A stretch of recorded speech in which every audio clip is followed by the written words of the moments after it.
Welcome to Tuesday Talks, your educational podcast helping parents become strong advocates for their kids and teachers to make big impacts in the classroom. Here we go. Hey, welcome back to another episode of Tuesday Talks. Thanks so much for joining me. If this is your first time tuning in, welcome. If you are a return listener, thank you so much for joining me each week. I really appreciate it. Be sure to share this episode with a friend, a colleague, a teacher friend, a mom friend, so that we can really spread the word about what this podcast is really about, empowering parents and teachers to really help our kids succeed. So, today I want to start by asking you a question. When your child walks out the door in the morning going to school, do you know what friends they're walking towards? Because the truth is, there's a quote that says, "Show me your friends and I'll show you your future."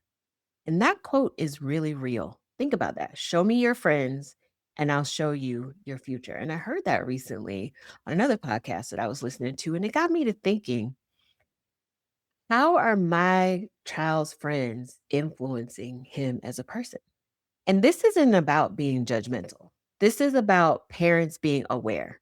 So today we're going to talk about a few things. We're going to talk about the influence that's invisible of friends on our kids, what teachers see that parents often miss, the long-term impact of poor friend choices, and how to help your child choose their circle wisely without becoming the controlling parent. And I'm going to share a story about how I kind of dipped my toe over the line to becoming that controlling parent, which I thought in the moment was a great thing. And I'm going to give you some things that I learned from that experience too. I want you to remember as we talk through this today, this is not about raising isolated children. This is about raising kids who have discernment. Friends are the whole world of a lot of kids, young, even into adolescence, right? And this is a really important topic because we know there are kids out there that can influence other kids to possibly make decisions that don't really align with who they are as a person, who you raised them to be, and who they know they should be. So, I first want to ground us in the science of peer influence, really, like thinking about development. Children and adolescents are neurologically wired for belonging. The prefrontal cortex, which you've heard me talk about this on Tuesday Talks before, you've heard guests come on and talk about that prefrontal cortex development. That part is responsible for decision making, impulse control, long term thinking, and it is still developing well into the mid 20s, is what the research says. So, this social emotional brain, it's the reward system. That part, it lights up earlier. That social emotional brain, that reward system, that lights up much earlier than the mid 20s. And so, what does that all mean? It really means that there is this desire to belong that often overrides logic. Let me say that again. There is a desire to belong that often overrides logic. The influence of friends is not just social, it is neurological. And here's the part that parents don't always see: peer approval can feel more powerful than parental guidance in a moment. And it's not because your child doesn't respect you, but because their brain is craving connection. And so that peer approval will supersede what you have guided them to do their whole life in some instances.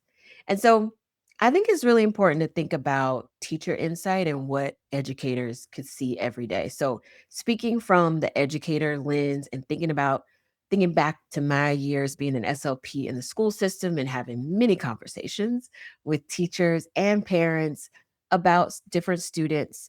And I really found out that teachers can often predict behavior shifts, academic decline, increased defiance, risk taking behaviors simply by noticing friend group changes. Think about that. Teachers could see very detailed things in behavior shifts, academic decline, increase defiance, and risk taking behavior simply by noticing friend group changes.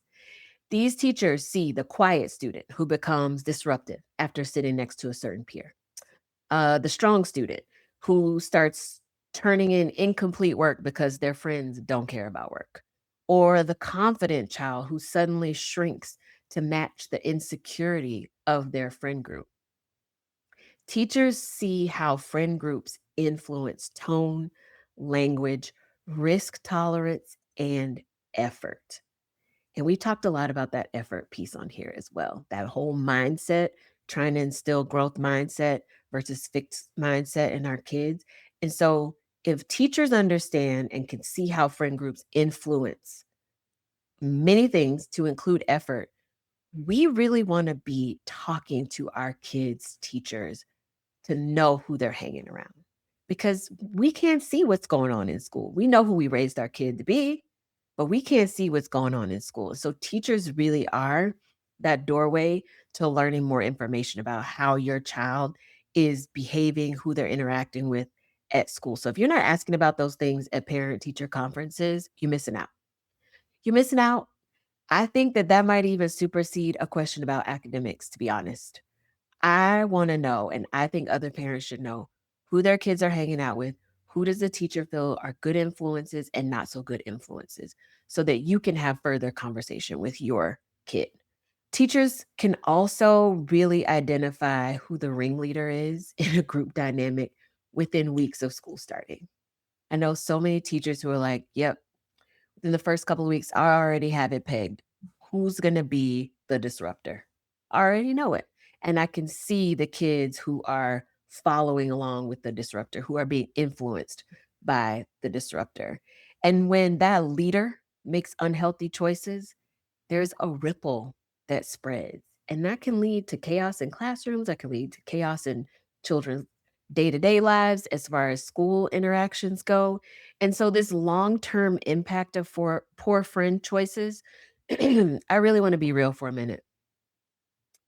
Poor friend choices don't just mean talking in class.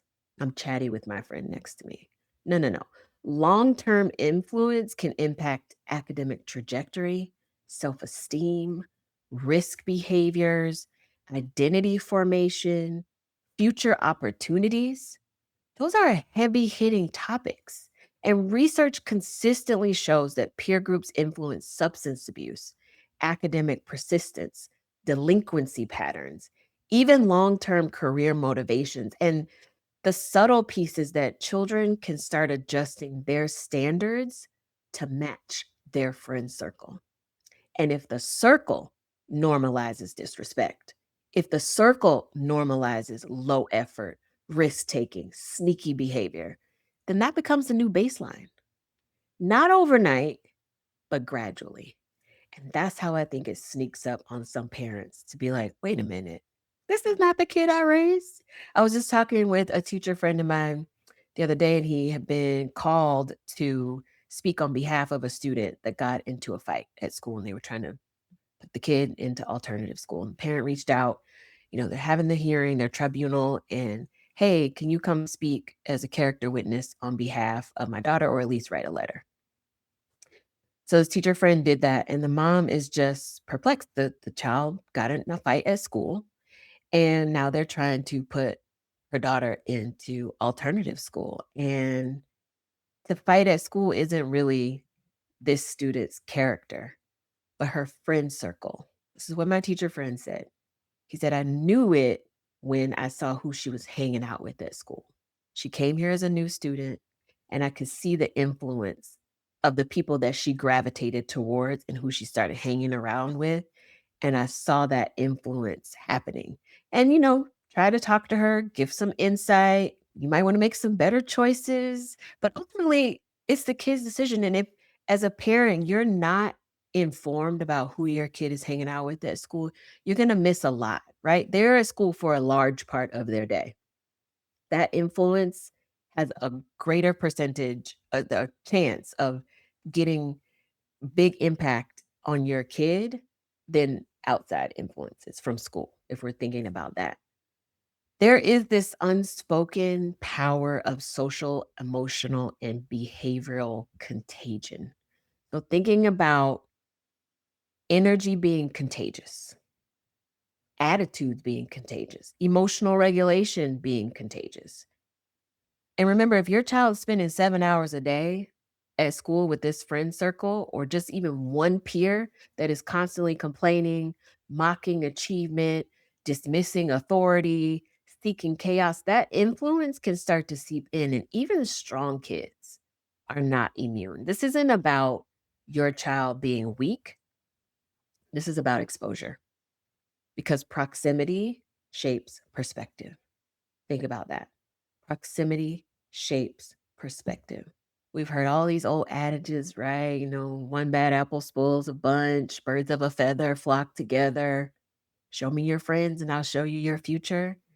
We really, as parents, have to start thinking about who our friends are, who our kids are hanging around with as their friends or even just associates, because that energy is contagious. Attitude is contagious, and that emotional regulation is contagious as well. So when we think about what awareness we need to take, we need to also move into the action piece of it. And that's what we do here on Tuesday Talks. We talk about the problem and then what can we do? Right. So I want to give some suggestions. The first one, know friends beyond their names. Don't just ask, who did you sit with today? If your kids are younger, who did you sit with at lunch today? Ask, what do you like about this friend? First of all, you need to know their names. If you don't know your kids' friends' names, you are 10 steps behind where you need to be. You need to know them by name so that when you're talking with your kids, you can ask specifically about certain friends. So, what do you like about this person? How do they treat other people? How do you feel after spending time with them? These are questions that are teaching reflection, not interrogation, right? We don't want to, what did this person do today? What did they say? How did they? No, we're asking them to reflect on the friend or the friend group. So asking specific questions that go beyond just their name so that you can get an understanding of how your child is reflecting on their interaction and their perception of their friends. The second thing that we can do as parents is normalize discernment. I've said this to to my son so many times about friends. You don't need a lot of friends. You just need the right ones. But remember, our kids are developing in this manner that draws them to connection. So they think more friends, the better, right? But we know as adults, more friends doesn't always equal better influence, but you want to look at quality over quantity. And so helping our kids identify the traits of healthy friends is really the place to start. Do your friends show respect? Are they honest? Do they give encouragement? Do they take accountability? Do they have any shared values that you have, that we have as a family? Make the dinner table or even the ride to and from school to the grocery store to practice, make it a space for conversation so that you could ask more reflective questions and then start to help them develop that sense of discernment. Because remember at the top of the episode, I said, we're not raising kids to be isolated, but we are raising them to have a sense of discernment. And that is going to go a long way, not just in their youth, but in their adult life as well. Remember, we're planting seeds to have productive adults. We don't want to be raising kids our whole lives, right? The third thing I would suggest is teach the power of no scripts. So, kids freeze in the moment. I know my son and his personality, we've talked through some things, we've done role play before, and I know he freezes up in the moment. He's come back and told me that. Give your kids the language ahead of time. Maybe you teach them to say, like, nah, I'm not into that. Like, that's not my thing, or I'm good, or I don't want to deal with the consequences of that. Like, teach them the words to say in the moment so that they don't feel this pull to make a bad choice, that they have the words to say to their friends that let them know this is a boundary for me and I'm not doing that, and have them feel that power in saying that as well. Practice it casually. Do a role play. You listen to episodes. I love a good role play. I think it gives an opportunity to practice a skill in real time in a structured way. But there is confidence that grows with rehearsal. Confidence happens when you have practiced something, even if it is a social exchange over time. That gives them the confidence to be able to say the thing when they need to in the moment with their friends. Fourth thing, we're raising leaders and not followers. Nobody wants to raise their kid to be a follower, right? We can just make that assumption. Nobody wants to raise their kid to be a follower, but leadership at school doesn't necessarily mean popularity, right? It means standing firm, setting tone, walking away when something doesn't feel right, it doesn't align with who they are as a person, and choosing long-term gain over short-term approval. So ask your child, would you rather be accepted or respected? That question sticks. Do you want to be accepted or respected? There is a difference. Accepted is what followers want, respect is what leaders want. And we want our kids to be leaders. So help them see that just because they have a lot of friends, that they're really popular, that doesn't actually mean that they have true leadership skills. We want our kids to stand firm as leaders, but we also want them to make sure that they are using their leadership for good influence, not for bad. The fifth thing that I would suggest doing is schedule a meetup. If your kids are younger, you might use the term play date with your kids' friends. Like call the moms, hey, take them to the trampoline park. I don't know, the park, whatever kids in your child's age group like to do. And the reason why I say this is that I don't know about you, but I pay attention to how the friends of my son move. I pay attention to how they interact with their parents. Are they respectful? Are they disrespectful to their parents? Do they respect authority? How do they make space for others? I'm observant. And to be honest, I kind of start creating a catalog of pros and cons for each of the kids that my son considers to be a friend for him. I'm just going to be totally honest. And I just start making a mental list. And as parents, we need to start observing dynamics. We need to watch in this friend group who leads, who pressures, who respects boundaries. And if you are scheduling a meetup or a play date for your kids, this could become the testing ground for you to see how your child's personality shifts around their friends, and also how your child's friends act or behave as well.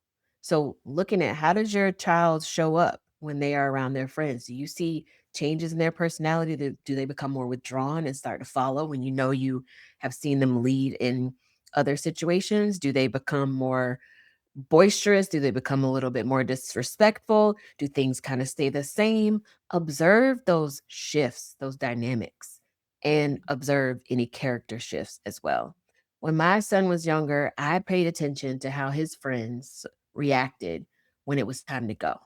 So when he's like two or three, four, even, we're all out at, I don't know, some tumbling place or the park or wherever we went. We met up with some of his little friends and their mom.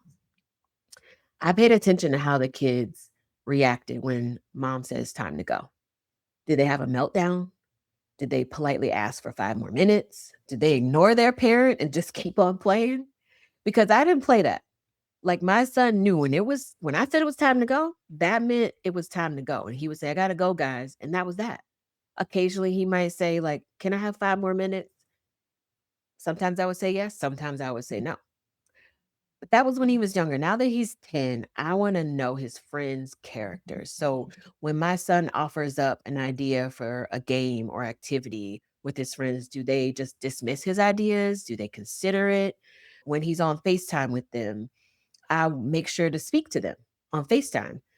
I wanna see if they say hi back. I want them to know that I am around, aware. I wanna get a gauge on their level of respect for me as an adult. And it's those little things that add up to big things. And so I would encourage you to do the same as well. The last suggestion that I would give is don't panic, guide.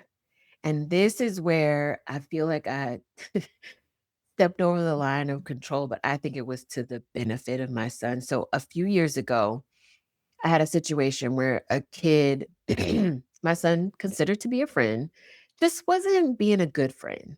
Like the personality of my son is very giving, compassionate, funny, sincere. And once he calls you a friend, he expects a reciprocity and kindness. Well, this friend was very hot and cold. One moment he'd be nice, the next moment I'd hear him saying something mean to my son on FaceTime. And I noticed that it was really upsetting to my son. And at that time, he was about 5 or 6 years old. So I first talked to mom and we had a real good heart to heart conversation. And she, in turn, had a conversation with her son, and I saw some changes. But then eventually we got back to this hot and cold, being nice, being mean, being nice, being mean. And it just didn't stop. So I made the decision to end the friendship. Before I made that decision, I was asking those reflective questions of my son. Remember, he's 5 or 6 years old. Is this kid a really good friend? Would friends say something like mean to you?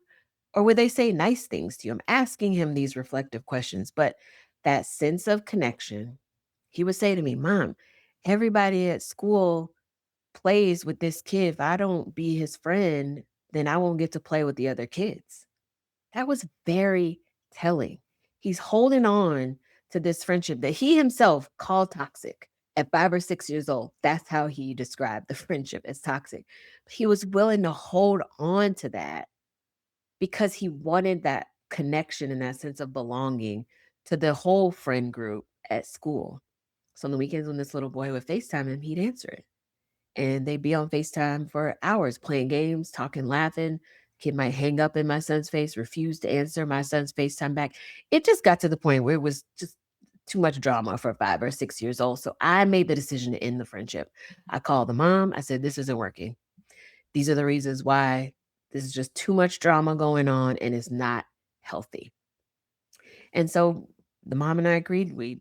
I had my son block her son block my son. Then they don't go to the same school, so they're not able to even interact with each other socially anymore. All the game, Roblox, all that stuff, like just unfriend him on all the things, and we're done with that. And so I had to step in and make that decision for him because he wasn't making the best decision for him, and in him describing it as toxic and giving me the reason why he still wanted to be friends with this kid, I was just like, "No, the we're done." So, now in that situation, I had an advantage, right? Because I knew the kid's mom. But as my son has gotten older, I don't know all of his friends' parents. Like, I'm just trying to match the name with the face, but I don't know all of their parents. So then I'm thinking, like, well, what can I do now? And I decided to start asking specific questions without shaming my kid about who he's made friends with and asking questions like, what do you like about him? Do you notice any things that they do that don't really sit right with you? There are any things that they say to people that make you feel like that probably wasn't a good thing to say? Or anything that they do to people that you're like, "Oof, I don't think that was nice." Or asking like, "What kind of friend do you wanna be?" And in turn, what kind of friend do you want your friends to be to you? And then that really shuts down the shame and opens up curiosity.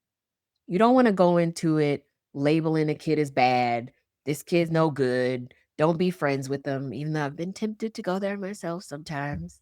We don't wanna do that because then it adds shame, and we know that with our kids, if we the more we pull away, the more they go running towards the thing. So, cutting down that shame and opening up that curiosity, I think are what some of those questions could really help do. Are some things that I think as parents we might not have considered, and a few things that parents miss.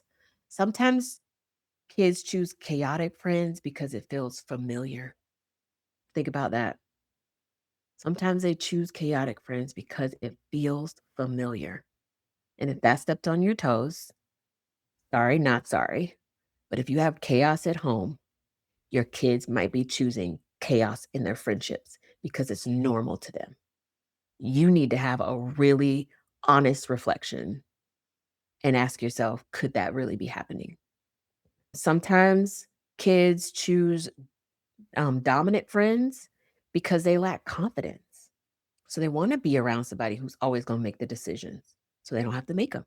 They're always going to want to be around the kid that is going to be able to enter a situation and bring them along as the follower. So then they get to experience a bigger social circle. And sometimes kids choose struggling friends because they want to save someone.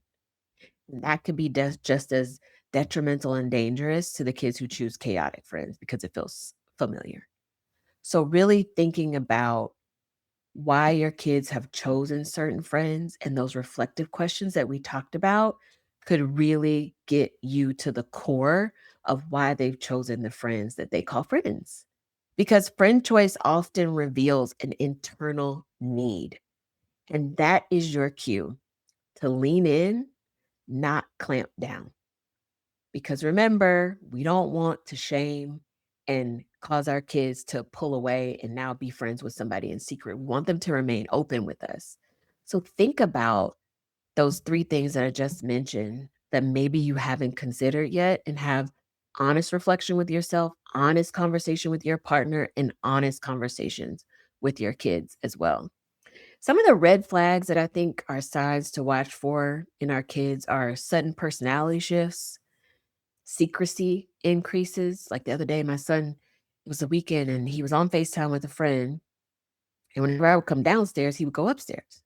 And then whenever I would come upstairs, he would go downstairs. And I knew the friend he was on FaceTime with. And I said, hey, why do you keep moving space depending on where I am? And he's like, oh, because you're making a lot of noise in the background and then I can't hear. I said, well, cut all that out. Like, stay in one space, right? Like that was something that just kind of caught my attention. You keep shifting. Whenever I'm there, you don't want to be there. And that's not normal for him. So I asked the question and then I made the correction. Another red flag to watch out for, obviously, our academic decreases, their language changes, they're more irritable, and they're taking these new risks that maybe they weren't before. None of these alone mean danger, but it does mean patterns, and patterns matter. So if we see these patterns starting to form, we need to start asking questions. And I'm telling you, your kid's teacher has a plethora, I couldn't even get it out, a plethora of information on how your kids move and interact with peers and friends at their grade level. They will be able to tell you something that you didn't know before, but you got to ask the question. And I would encourage you to make that part of the list of questions that you ask when you go for parent teacher conferences. Don't even wait for parent teacher conferences. Send the email now. Schedule a phone call. Ask these questions, especially if you've noticed any of those red flag signs that I just talked about. So, in closing, parents, you can't choose your child's friends forever. I know I did in that one instance that I told you, but I know I can't do that forever. You can shape their standards. You can model healthy relationships because our kids are watching us. You can show them what respect looks like because, again, they are watching us. And remember, it's not about controlling who they sit with at lunch, who they sit next to on the bus. It's about building internal discernment so that when you're not in the room, their values will still be with them. Because truly, show me your friends and I'll show you your future is real. And if we help them choose wisely, their future looks really strong. So if you have heard this episode and it has made you think about your child's circle, great, because that is what I wanted. Share this episode with another parent. Have the conversation with your kids tonight. Go back and listen to those questions and prompts that I said would really help get you a little bit deeper knowledge of what your kids' friend situation is looking like. Have that conversation. And if you're an educator watching, please, I encourage you to drop in the comments to just share how you have seen the impact of friend circles on specific kids. What patterns have you seen when when friend groups shift? And let's keep sparking change because Friends, as the song goes, how many of us have them, right? Friends, ones we can depend on. We really need to set a standard for our kids so that they know how to choose good friends, how to move past friends that aren't really good. And that'll be maybe I just talked up a part two. What do you do when kids have chosen really bad friends and you're not like I was when my kid was 5 or 6, close with the parent or able to say, don't be friends with them anymore? Like, what do you do? I think that's a good next episode. I might try to get that in the works. But really having that understanding that our kids need to set standards for their friendships because if they set poor standards now for friendships, that is going to stick with them as they get older. And the risks that they take and the detriment that could come as a part of taking those risks, that bar gets higher and higher. I've seen it happen to my own friends that I remember from high school, to grown friends that I've seen just make bad choices, to family members. It has a direct impact, and remember that it's not overnight, it is gradual. So we have to stay in tune, we have to stay connected, and we have to keep having the conversations. Thank you so much for joining me for another Tuesday Talks. I really appreciate you listening, I appreciate you sharing, I appreciate you commenting as well, and with that, I'll see you next week for another episode. Bye. Be sure to share this episode and join me next week for a brand new Tuesday Talks. See ya.